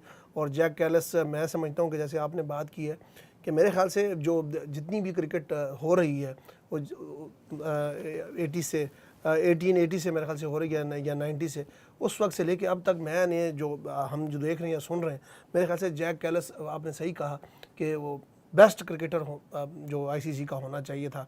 जो आपने मतलब जैक कैलिस के बारे में बात की, और जैक कैलिस की क्या क्या परफॉर्मेंसेज हैं, क्या क्या उन्होंने रन्स किए हैं, फिर साथ उसी एक मैच में 100 किया है, उसी मैच में 10 आउट किए हैं, और अकेले उन्होंने मैच जिताए। और फिर उनकी जो फिटनेस, मैं मतलब एक और चीज़ आप देखें कि उनकी फिटनेस, यहाँ पे आप देखें शादाब खान ने भी टोटल 60 रन किए हैं, और उनको अभी वो प्रॉब्लम हो गया। तो मेरे ख्याल से मुझे नहीं याद पड़ता कि कभी हमने देखा हो कि जैक कैलिस ग्राउंड में गिरे पड़े हैं, उन्होंने कोई फर्स्ट एड लेने की कोशिश की हो, या कोई किसी किस्म की उस तरह की। वो जब 100 करके जाते थे, उसके बाद आके स्पेल करते थे, तो वही 140 से ऊपर की स्पीड उनकी से एनर्जी बॉलिंग उसी तरह रहती थी। तो मेरे ख्याल से बहुत बड़े एथलीट थे, और बहुत ज़बरदस्त उनकी परफॉर्मेंस रही थी। और मैं समझता हूँ कि वो जिस तरह की बैटिंग करते थे, जितना स्टेट बैट उनका होता था, उस मुश्किल हालात में बॉलिंग साउथ अफ्रीका की शुरू से ही अच्छी रही है, जब से वो वापस उन्होंने कम बैक किया 1992 से।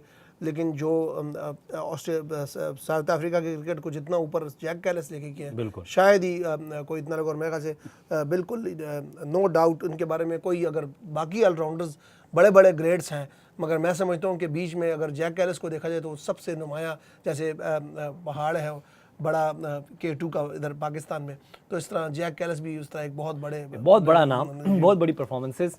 दुनिया क्रिकेट के फास्टेस्ट बॉलर शोएब अख्तर, जब उनसे पूछा गया कि आपको दुनिया के आपने बहुत बैटर्स को बॉलिंग की, तो आपको ऐसा बैटर कौन सा लगा जिसको आपको आउट करने में सबसे ज़्यादा डिफ़िकल्टीज़ फील होती थी, तो उन्होंने 2 नाम लिए थे, एक राहुल द्रविड़ और दूसरा जैक कैलिस। उन्होंने कहा इन दोनों को आउट करना, बोल्ड करना या इनकी विकेट हासिल करना बहुत मुश्किल होता था। तो यकीनी तौर पर जब इतने बड़े बड़े बॉलर्स, इतने बड़े बड़े खिलाड़ी जैक कैलिस का नाम ले रहे हैं, वो डिज़र्व करते थे कि वो इस सेंचुरी के सबसे बड़े ऑलराउंडर हों। इसी बारे में अहमद भाई से बात करेंगे। अहमद भाई के पास कोई एक्सक्लूसिव किस्म के स्टैट्स भी होते हैं। यस अहमद भाई। देखें, इसमें कोई दो राय नहीं है कि सिर्फ ऑलराउंडर नहीं है। मेरी नज़र में इस सदी के सबसे बेहतरीन क्रिकेटर का अगर अवार्ड दिया जाएगा तो वो जैक कैलिस को बनता है। सिर्फ एक प्लेयर और मुझे ऐसा लगता है जो उनके कहीं करीब था। बाबर तो नहीं है? नहीं। देखें, एक प्लेयर और था जो मुझे लगता था सर गैरी सोबर्स, लेकिन वो तो इस सदी के नहीं है। मतलब जो मैं ओवरऑल क्रिकेट जैसे मेरे ख्याल से क्रिकेट की तारीख के अगर दुनिया के 2 बेस्ट ऑलराउंडर्स होंगे तो उसमें गैरी सोबर्स और जैक कैलिस आते हैं। देखिए, मैंने आपको कहा था कि कोई ना कोई ऐसी स्पेशल बात कर देते हैं अहमद भाई, जिस फिर हमें भी मौका मिलता है कि हम उस पर बात करें। सर गैरी सोबर्स दुनिया क्रिकेट के वो पहले खिलाड़ी थे, मुझे दुरुस्त कीजिएगा अगर मैं गलती पर हूँ, जिन्होंने एक ओवर में 6 छक्के लगाए थे। टेस्ट क्रिकेट में उस जमाने में जब First एक class छक्का में। भी बड़ी फर्स्ट क्लास First class में टेस्ट मैच था, फर्स्ट क्लास नहीं मतलब वो क्या मैच 4 डे क्रिकेट थी, तो वो उसमें उन्होंने 6 छक्के लगाए थे और मेरे ख्याल से गालिबन इंग्लैंड के किसी काउंटी का वो प्लेयर था जिसमें उन्होंने 6 छक्के लगाए थे। और वो एक ऐसे बॉलर थे जो मीडियम फास्ट बॉल भी कर लेते थे और वो स्पिनर भी बन जाते थे। जब विकेट इस तरह की होती थी तो स्पिन भी करने आ जाते थे और वो बहुत ही हार्ड हिटिंग बैट्समैन भी थे। और कमाल के उन्होंने कई ऐसे मैचेस भी खेले जहाँ उनको पूरा दिन बैटिंग करनी पड़ी, तो उन्होंने वो बैटिंग भी करके दिखाई है और अमेजिंग स्लिप फील्डर भी थे। लीजिए जनाब, अहमद भाई अपने तजिए से हमें 1970 में वापस ले गए, जहाँ पे सर गैरी सोबर्स, जिनका ताल्लुक वेस्ट इंडीज़ से है, उन्होंने पहली दफ़ा 6 छक्के लगाए थे और पूरी दुनिया को हैरान कर दिया था। अमार, आप क्या ऐड करना चाहेंगे जैक कैलिस के बारे में? तो जैक कैलिस नो डाउट ना सिर्फ साउथ अफ्रीका के, दुनियाई क्रिकेट के बेस्ट ऑलराउंडर्स में से एक हैं। आप अगर उनकी बॉलिंग की बात करें तो बॉलिंग उनके पास इन स्विंग आउट स्विंग इतनी ज़्यादा नहीं थी, लेकिन जिस पेस के साथ, जिस लाइन एंड लेंथ के साथ वो बॉल करते थे, 6 बॉलें अगर कोई प्लेयर उस टाइम पर 6 में से 5 बॉलें एक जगह पे कर सकता था, वो जैक कैलिस थे। After having century under his belt in the same game, so वो with the bat, Shoaib Akhtar बिल्कुल ठीक कह रहे हैं, स्ट्रेट बैट के साथ और उनका बैट और पैड के दरमियान गैप, आप कोई भी मैच उठा के देख लें, आपको हार्डली कहीं पे लगेगा कि उनका कोई गैप आ रहा है। और टेक्निकली इतने सॉलिड प्लेयर थे और गेम का पैशन था। आप मैं तो हम में से कई लोग हैं जो उनके स्टार्ट ऑफ द कैरियर से हम उनको देखते हुए आ रहे हैं। शॉन पॉलक थे, फिर कैलिस आए और जिन्होंने साउथ अफ्रीकन क्रिकेट को कहाँ से कहाँ पहुँचा दिया। ऑल्दो वो कोई बहुत बड़ा इवेंट नहीं जितवा सके, लेकिन he still one of the best allrounders. और उसके बाद टेस्ट और ओडीआई तो हमने देखे उनके, बट द वे उन्होंने 2009 के वर्ल्ड कप में, 2007 के T20 वर्ल्ड कप में जिस तरह से उनकी परफॉर्मेंसेस रही हैं, और तीनों फॉर्मेट्स में ही वाज अमेजिंग। टेस्ट में उनकी एवरेज 56 की है, ओडीआई में उनकी एवरेज करीबन 50 की है, और इकॉनमी पॉइंट ऑफ व्यू से वो मतलब कोई भी ऑलराउंडर अगर आप इस सदी का आप उठा के देख लें, अमर भाई बिल्कुल ठीक कह रहे हैं, सर गैरी सोबर्स के बाद से जितने ऑलराउंडर्स आ रहे हैं, कोई उनके करीब तर भी नहीं आ सकता जैक कैलिस के। अगर आप टेक्निकल टीम हमारी थोड़ी सी मदद कर दें और हमें ये स्टार्ट दिखा दें कि साउथ अफ्रीका ने जो चैंपियंस ट्रॉफी जीती थी, साउथ अफ्रीका चैंपियंस ट्रॉफी जीता है, जी। अगर आप ये सिर्फ लिखेंगे कि साउथ अफ्रीका चैंपियंस ट्रॉफी, उसका स्कोर कार्ड हम देख लें कि उसके फाइनल में अगर जैक कैलिस खेलें तो उनकी क्या परफॉर्मेंसेज होंगी।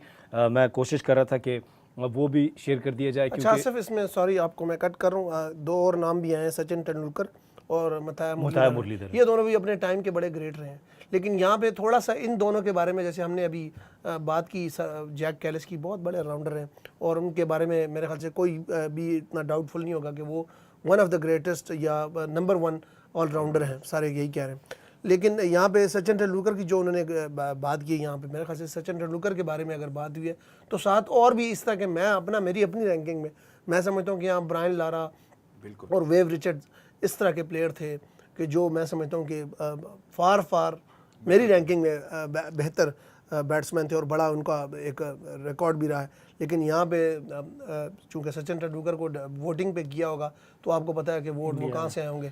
मुरलीधरन की भी यहाँ बात कर सकते, उस पर भी कोई तबसरा हो सकता है या कुछ राय चेंज हो सकती है। मेरी अपनी मानना है कि मैं भी मुरलीधरन का बहुत बड़ा फ़ैन रहा हूँ, लेकिन मेरे ख्याल से उनसे ज़्यादा बड़े बॉलर जो थे वो शेन वॉर्न थे, जिन्होंने इतनी मुश्किल कंडीशंस में, यानी कि ऑस्ट्रेलिया में, अब देखें अभी उनको गए हुए क्रिकेट छोड़े हुए कितना अरसा हो गया, ऑजी सॉइल पे अभी तक कोई हमने उस तरह का, यानी कि उनके करीब कभी कोई स्पिनर हमें देखने को नहीं मिला। तो शेन वॉर्न जो है ना वो बहुत बड़े लेजेंड थे और वो बहुत ही ज़बरदस्त बॉलर थे, रेस्ट स्पिनर।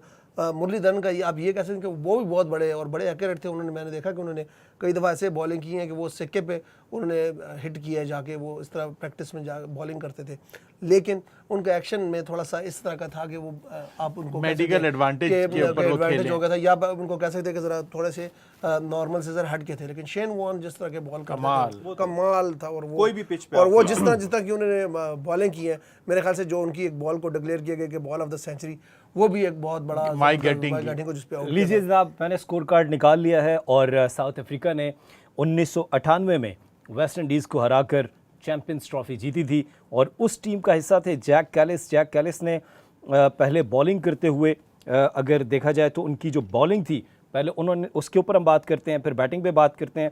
जैक कैलिस ने जनाब 7.3 ओवर्स में 30 रन देकर 5 विकेट्स हासिल की थी।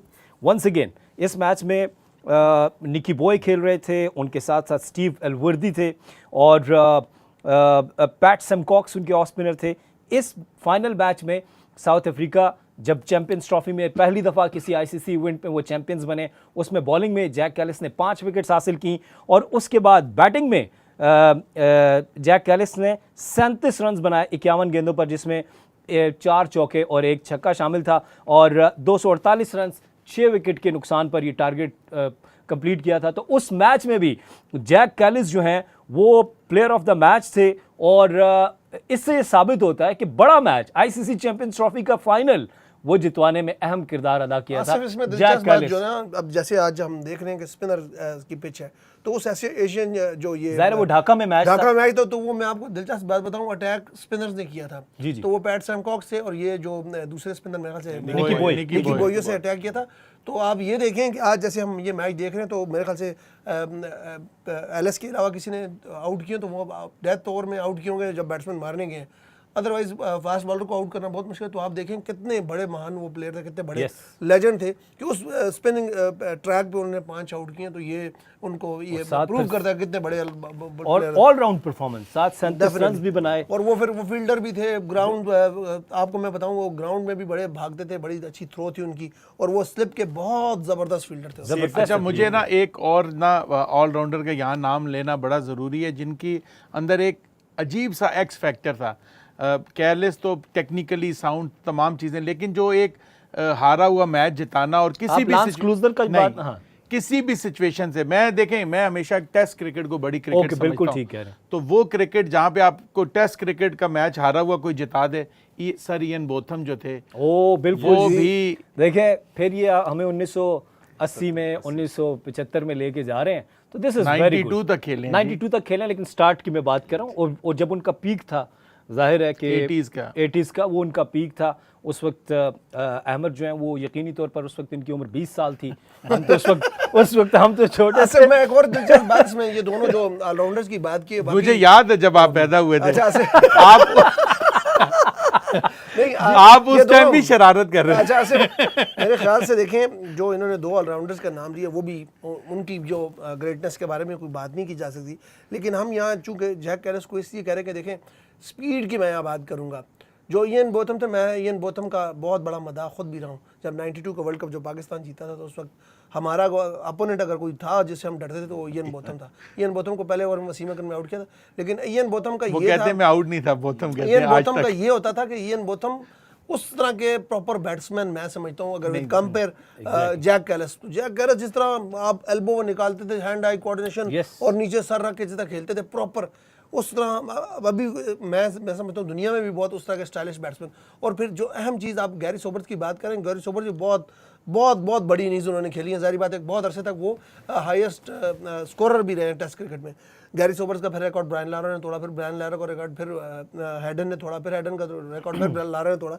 लेकिन जो मेन चीज़ मैं बताना चाह रहा हूँ कि सोबर्स जिस तरह के बॉलर थे, मगर वो कंपैरिजन अगर आप कैलिस को देखें जिस तरह की स्पीड थी और जिन जगह कैलिस का तो बिल्कुल सही मेरे ख्याल दिया से कि जो इस पे जो ये दोनों ये भी बड़े ग्रेड से, इससे फिर आप कैपेल को भी कह सकते हैं, इमरान को भी कह सकते हैं, लेकिन आप सही कह रहे हैं। लेकिन कैलिस का मुकाबला किसी से नहीं होता। मैं सिर्फ इयन बोथम की जो मैं एक चीज कहता हूं, मैं बता दूं, मुझे जो पसंद थी, जाहिर है क्योंकि ये 2000 से लेकर 2025 तक की बात हो रही है और इससे पहले की वो बात नहीं है। तो इसलिए तो हम इसमें सचिन को कैसे डाल दिया उन्होंने? सचिन तेंदुलकर को, सचिन का मेन जो स्कोर है वो तो 2000 से पीछे 2000 के बाद खेले नहीं, खेले तो हैं सर 2011 का जो वर्ल्ड कप है उसमें भी सचिन जो टीम जीती है उसमें सचिन मौजूद थे और सेमीफाइनल में पाकिस्तान के खिलाफ याद है ना? मुझे पता है मौजूद तो थे, मैं ये कह रहा हूँ मौजूद थे, लेकिन सही जो जो उनकी ग्रेट इनिंग्स जो काफी सारा जो स्कोर है ना वो पीछे भी है। लेकिन चले उनका चले जब ये- करियर खत्म तो आखिर 2000 में हाँ, हुआ ना लेकिन ये। वो फिर उस हिसाब से तो और भी काफी सारे प्लेयर आते थे अच्छा, जो जिनका डेब्यू 2000 के बाद हुआ है और उन्होंने पिछले 20 साल सर्व किया है। इस वक्त हम जरा दोबारा मैच में आ जाते हैं। बहुत ही इंटरेस्टिंग हो गया मैच। मुझे एक चीज पाकिस्तान टीम की और बहुत अच्छी ये लग रही है कि आप एफर्ट कर रहे हैं, आपने गिव अप नहीं किया। आप कोशिश करें कि मैच आखिरी गेंद तक चला जाए। हार जीत डज नॉट मैटर। जब आप अच्छा खेल के हारते हैं तो कोई दुख नहीं होता है, लेकिन अगर आप गिव अप कर देते और जैसे वो 5 आउट हो गए थे 6, एक अच्छी पार्टनरशिप हुई अरफात मिन्हास और शादाब खान, जिससे पाकिस्तान टीम को संभाला मिला। शादाब खान ने रेजिलियंस शो की है, विच इज़ रियली गुड। अब तक टीम डटे हुए हैं एंड आई विश कि आज वो मैच फिनिश करें और डेफिनेटली उनके पास ये मौका है। और दूसरी जानिब अच्छी चीज़ ये है कि हारिस रऊफ इस चीज़ को अंडरस्टैंड कर रहे हैं कि मैं डॉट भी खेलूं डज नॉट मैटर, क्योंकि शादाब के पास ये सलाहियत है कि वो बड़े शॉट्स खेल सकते हैं। मैच इंटरेस्टिंग हो गया है। अमार क्या कहेंगे? मैच बिल्कुल इंटरेस्टिंग हो गया है और इस सिचुएशन में हारिस रऊफ की दाद बहुत बनती है। The way he is batting पूरा सपोर्ट कर रहे हैं शादाब खान को। कोई रैश शॉट अभी तक इस इनिंग्स में, जिस तरह शाहीन शाह अफरीदी ने 1-2 दफ़ा ऐसा बीच वाली बॉल को क्रॉस खेल गए थे, हारिस रऊफ ने बिल्कुल इस तरह की कोई शॉट नहीं खेली। डिफेंस उनका बड़ा अच्छा है और जिस तरह शादाब खान उनको साथ खिला रहे हैं, बाउंड्री भी आ रही है उनकी और जब टाइमली डबल लेना था वो डबल भी लिया है और लास्ट बॉल पे या सेकंड लास्ट बॉल पे वो इजीली सिंगल भी। अब कॉन्फिडेंस भी आ गया शादाब खान को इन पे कि अगर मैं मुझसे पहली 2-3 बॉलों पे सिंगल हो जाता है तो आई नो कि हारिस रऊफ इस पोजीशन पे अब आ गए हुए हैं कि वो बाकी के 2-3 yes, balls it's the last delivery. और इसमें अगर आप देखें कि ऑस्ट्रेलिया ने कई जगह पे डीआरएस मिस भी किया हारिस है। भी आउट थे। हाँ, तो वो डीआरएस मिस हो जाना ये भी आपके लिए वो हो जाता है, आपके फेवर में चला जाता है कि आप अगर डीआरएस नहीं ले रहे। विकेट कीपर कभी कॉन्फिडेंट नहीं होते क्योंकि जॉस इंग्लिश विकेट कीपर हैं, कैप्टन भी हैं, तो वो खुद इस चीज़ को देखते हैं कि ये मैंने फैसला लेना है या नहीं लेना। और इस चीज़ में शाहीन अफरीदी बहुत जल्दी में नज़र आते हैं कि वो रिव्यू लें। स्पेशली जब वो खुद बॉलिंग कर रहे हो। आज बिल्कुल स्पेयर नहीं करना नहीं, आप- नवाब भाई ने, बिल्कुल अच्छी बात है, बिल्कुल। ओ यहाँ पर एक विकेट हासिल कर कमेंटेटर्स ली। कर्स हो गए। लेकिन ये आप देखें दाद ने एलिस को कितनी अच्छी विकेट टू विकेट बॉलिंग, कोई तजर्बा नहीं कर रहे, विकेट टू विकेट बॉल कर रहे हैं, अंदर लेके आ रहे हैं बॉल को। बड़ी विकेट्स हासिल की हैं, बाबर आजम की विकेट हासिल की, अरफात मिन्हास की। अब ये बॉल वो खेलने जरूर गए थे लेकिन थोड़ा सा नीचे भी रहा और अंदर आया, बिल्कुल डिसीव किया। बाहर हुआ है, हल्का सा बाहर हुआ है बॉल। अच्छा, ये बाहर हुआ है? हल्का सा बाहर हुआ है, लेकिन मेन जो वो बीट बहुत हुए ही हैं वो आगे लो गिरा बॉल है। थे उसमें। नहीं बहुत आगे गिरा वो, जब बैक फुट तो पे लेट खड़ा- हो गए ना। बट टेल लेकिन एंडर अच्छी से आप चीज- क्या अच्छी डिजर्व चीज करते ये है हैं? कि लेकिन अच्छा वो support किया। रेजिस्टेंस शो कर रहे थे, कोशिश कर रहे थे, 15 गलत शॉट गेंदें नहीं मारी। खेलकर हमें उनसे यही चाहिए था कि वो विकेट संभालें, उसकी उन्होंने अच्छी डिफेंस कोशिश करते की हुए है। आउट हुए, कोई बात नहीं, वो रैश शॉट नहीं खेली। अब बिल्कुल। देखें वो टेल एंडर हैं, उन्होंने अपनी पूरा एफर्ट किया। यहाँ पे अगर शाहीन अफरीदी होते तो जो सिंगल्स वो नहीं ले रहे थे, शादाब तो वो भी लेते रहते। यहाँ पे जो अभी 43 रन रहते हैं, अगर शाहीन बैटिंग करे तो अभी ये 25 रन रहते होते। बिल्कुल ऐसा ही है जी। और अबरार बैटिंग करने के लिए आ गए हैं। अबरार ने आज तक, अभी हम देखते हैं इनका रिकॉर्ड क्या है, क्योंकि मुझे तो याद नहीं पड़ता कि इन्होंने कोई बड़ी इनिंग्स के लिए 20 या 30 रन की। नहीं, अबरार ने ये करना है। मैं जा रहा हूँ।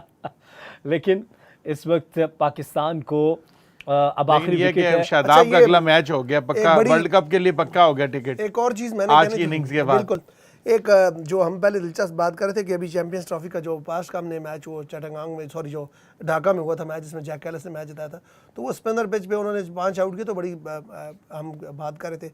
आज देखें एलिस ने भी इस स्पिनिंग ट्रैक पे 4 आउट किए, तो ये देखें एलिस ने बड़ा मुश्किल डाली है बैट्समैनों को, और वो उन्होंने खाली कटर्स नहीं किए बीच में। ये जो तेज़ बॉल देखें अब चेक भी नहीं हो अंदर रहे, आया। तो ये जो अंदर आया बॉल बड़ा ज़बरदस्त देखें, उन्होंने सही चैनल में बॉल किया, और जो टेल एंडर्स को टिपिकल बॉल किया जाता है वो बॉल उन्होंने किया। Wicket to wicket, wicket wicket बिल्कुल, तो मेरे ख्याल से एलिस ने आज मेरे ख्याल से यहाँ पे अगर ऑस्ट्रेलिया की तरफ से सरप्राइज पाकिस्तान को किसी ने किया, हम समझ रहे थे कि एडम जम्बा से एक्सपेक्ट कर रहे थे कि वो खेलने नहीं देंगे, लेकिन यहाँ एलिस ने बड़ी ज़बरदस्त बॉलिंग की और बड़ा टाइमली विकेट ले गए थे। दूसरी मैं समझता हूँ कि यहाँ शॉट ने जो 3 विकेटें ली हैं वो भी बड़ा पाकिस्तान को डैमेज कर गया, पाकिस्तान के कॉज को। और मेरे ख्याल से मैथ्यू शॉट ने अब शायद अपनी ज़िंदगी की भी बेस्ट बॉलिंग की है, और मैं नहीं समझता कि उन्होंने कभी ज़िंदगी में इतने ज़्यादा ओवर भी किए हों यहाँ जो सही पिचेस कह के रहे उनके हैं। और आज एलिस की भी आज बेस्ट बॉलिंग है, 4 विकेटें इन्होंने भी कभी 2 से ज्यादा नहीं ली थी, जो मैं कहता था ना कि ए बॉलर कितने ले आए थे।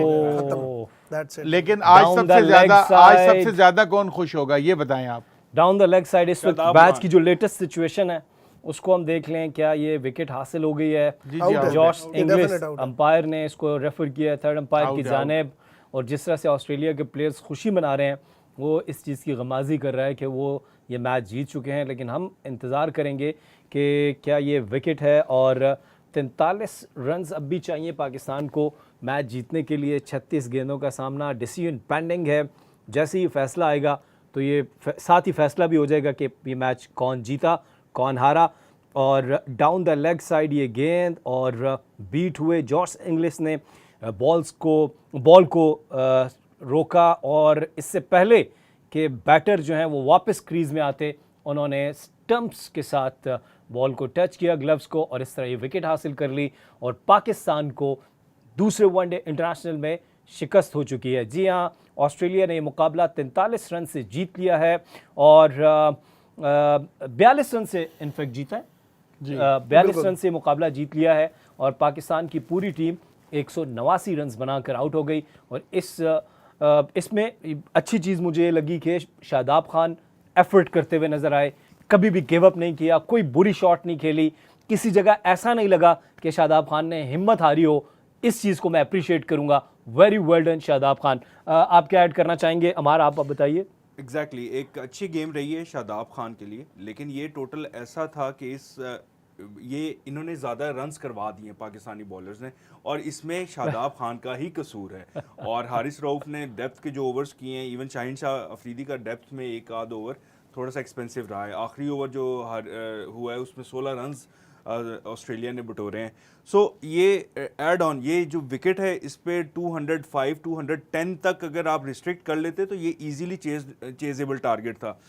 यहाँ पर बाकी डेफिनेटली बाकी कसूर जो है बाकी बैटर्स का भी है। शादाब खान को एक और पार्टनरशिप की ज़रूरत थी, जिस तरह से अरफात मिनहाज ने उनका साथ दिया था, एक और पार्टनरशिप उनकी इधर विद सलमान अली आगा या फिर इवन शाहीन शाह अफरीदी तक भी अगर उनकी पार्टनरशिप लग जाती तो ये टारगेट चेज हो सकता था। द वे कंफर्टेबली जिस तरह वो खेले हैं शादाब खान, कोई भी राय शॉट नहीं खेली, जो स्लॉट में बॉल था वो बाहर उन्होंने भेजा है, और जिस तरह उन्होंने सिंगल्स और डबल्स लिए हैं दाद देनी बनती है। बट उनका जो मेन फोकस है वो हमें बॉलिंग से उनको हमें विकेट्स चाहिए। आप विकेट्स लोगे, batting is a add on advantage and we know कि he has the capability with the bat as well. जब से वो आए हैं इस क्रिकेट में हमें पता है कि वो बैटिंग में अच्छा परफॉर्म करने की अहलियत रखते हैं, बट हमें उनसे बॉलिंग से ज़्यादा एक्सपेक्टेशन है। यही रन्स अगर इन्होंने कम खाए होते तो यहाँ पर आप देखें इस सिचुएशन पे पाकिस्तान को 20 ऑड रन्स रिक्वायर्ड होते या 15 ऑड रन्स रिक्वायर्ड होते, जो कि अप्रोच उसी अप्रोच के साथ पाकिस्तान जाता और पाकिस्तान जीत सकता था। सो यस, शादाब खान ने एंड तक ज़रूर खेला है, but on the other hand उन्होंने बॉलिंग में भी काफ़ी रन्स लीक किए। अच्छा, गाजी गौरी ने भी आज 37 रन किए हैं। उनको भी अपनी इनिंग्स को बिल्ड करना है। अब आहिस्ता आहिस्ता उनको ये सीखना होगा कि अपने 30-35 नहीं होते, आपको टीम को आगे लेके जाना है। साहिबजादा फरहान वीक लिंक नज़र आ रहे हैं। साहिबजादा फरहान के ऊपर बहुत सी बात अहमर ने हमारे साथ दूसरे मुख्तलिफ शोज़ में भी की है। वो क्या गलती कर रहे हैं, मैं ज़रा पहले नवाब भाई से पूछूं, फिर अहमर भाई आपकी तरफ आता हूँ। साहिबजादा फरहान की अगर आप फर्स्ट क्लास क्रिकेट में देखें तो 42 की एवरेज है, और अगर आप 4 दिन की क्रिकेट खेलते हैं तो फिर तो आप हर तरह की क्रिकेट में सूटेबल होते हैं। मुझे ऐसा लग रहा है कि वो इसको भी T20 बनाना चाह रहे हैं। मैं बिल्कुल, आपने सही कहा। मैं यही कहना चाह रहा था कि देखें साहिबजादा फरहान जिस तरह का उन्होंने पिछले काफ़ी अरसे से खेला है खेल पाकिस्तान के लिए, तो मुझे लगता है कि उनको सिर्फ ये फ़र्क करना चाहिए कि यहाँ पे अब T20 नहीं हो रहा, 50 ओवर की गेम है, 300 बॉलें होती है उसमें। तो अगर साहिबजादा फरहान 150 बॉलें खेलने के लिए जाएं और ये सोचें कि मैंने इतनी बॉलें खेलनी हैं, तो मैं समझता हूँ कि साहिबजादा फरहान के लिए बहुत अच्छा है और पाकिस्तान के लिए बहुत अच्छा है। हम चेज़ करने जा रहे थे 230, तो साहिबजादा फरहान से यहाँ हमें चाहिए था लंबा स्टे, क्योंकि विकेट इस किस्म का नहीं था। पहली बॉल पे उन्होंने जो स्लॉग स्लीपर और टॉप वाइज लगा और वो आउट हो गए। ओके जी, जरा मैच समरी शेयर कर देंगे। ऑस्ट्रेलिया ने पहले बैटिंग करते हुए 231 रन बनाए, 9 विकेट के नुकसान पर। कैमरून ग्रीन, जॉश इंग्लिश की 50s थी। शाहीन शाह अफरीदी ने 3 विकेट्स हासिल की। अरफात, अबरार और रऊफ ने भी 2-2 विकेट्स हासिल की। पाकिस्तान की टीम 44 ओवर्स में 190 रन बना सकी। ये शादाब खान ने 50 स्कोर की, 71 रन किए। गाजी ने 37 बनाए, अराफात ने 33 रन बनाए और एलिस की 4 विकेटें थीं।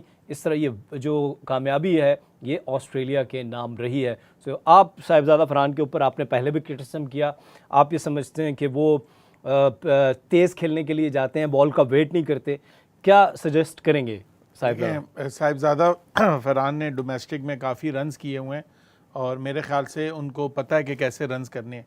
उनको जस्ट देखें, हर प्लेयर की कोई ना कोई कमज़ोरी होती है, आपने उस कमज़ोरी को कवर करना होता है। आपने सिर्फ ये सोचना है जो मेरी वीकनेस है उस पर मैंने आउट नहीं होना, और जो आपके स्ट्रॉन्ग पॉइंट्स हैं आपने उस पर स्कोर करना है। अब साहिबजादा फरहान नॉर्मली देखें, आप अपने आप को एडजस्ट कर सकते हैं, बहुत हार्ड ग्रिप लेते हैं और बहुत बॉटम हैंड से खेलते हैं। उसकी वजह से क्या होता है कि उनका एक तो जो अंदर आती बॉल है उस पर बहुत बड़ा गैप बन जाता है और वो अपनी जो शॉट है, जो एरिया है, वो लिमिट कर सकते हैं, तो उनको रिस्ट्रिक्ट करना आसान होता है, उनको सिंगल्स पे फंसा लेते हैं। आपने T20 में भी देखा था कि वो छक्का मारते हैं फिर 4 डॉट बॉल खेल देते हैं, लेकिन वहाँ पे वो 2 छक्के मार के कवर कर लेते हैं। वनडे में इस तरह नहीं होता, वनडे में आप हर वक्त शॉट मारने नहीं जाते।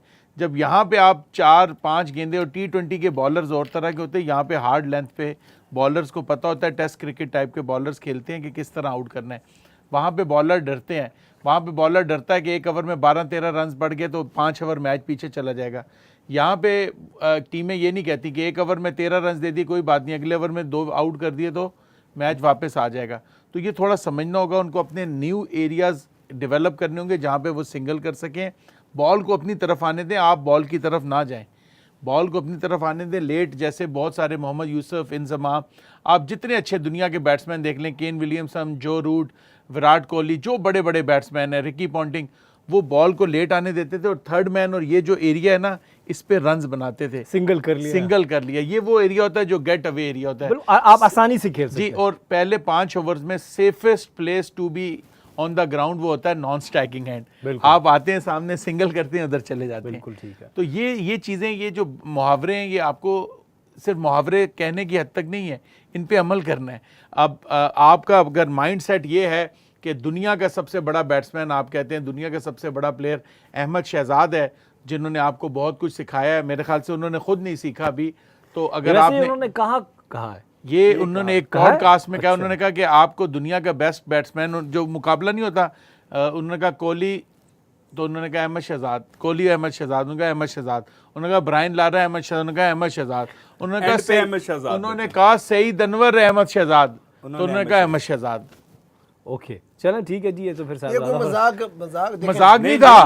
उन्होंने कहा मुझे अच्छा, बाद में लोगों ने पूछा, उन्होंने कहा मुझे अहमद शहजाद पसंद है सबसे ज्यादा। मगर मैं देखें, मेरी बात सुन, वैसे एक मजाक ही है एक तरह से, ये बात मुकबंदी नहीं है। कहाँ अहमद शहजाद और कहाँ ये सारे मेरे ख्याल से देखें कि ये कोई मुकाबला ही नहीं है। नहीं, वो अहमद शहजाद इनकी था नहीं, असल मसला मैं आपको बताता हूँ क्या, वही कह रहा हूँ। अहमद शहजाद उनकी बहुत तारीफ करते हैं, उनके लिए बहुत बोलते रहे हैं, तो उन्होंने कहा कि मैं एहसान पूरा कर दूंगा। एक मिनट, मैं इसमें देखिए, मैं इस वक्त जो साहिबजादा फरहान T20 क्रिकेट में परफॉर्मेंसेस दे रहे हैं, उनको किसी की तारीफ की जरूरत नहीं है। पूरा पाकिस्तान उनकी तारीफ कर रहा है, उनको किसी प्लेयर की तारीफ की जरूरत नहीं है। खैर एनीवेज जी, ये था हमारा आज का शो, और दूसरे वनडे में पाकिस्तान को शिकस्त हुई है, बट आप तैयार रहिए, हम कल फिर आ रहे हैं आपके पास, और कल 7 से 9 बजे तक हम आपके साथ लाइव होंगे स्पोर्ट्स डायरी में। मुझे और मेरे तमाम पैनलिस्ट को दीजिए इजाज़त, हम आपसे कल मुलाकात करेंगे। Till then stay blessed.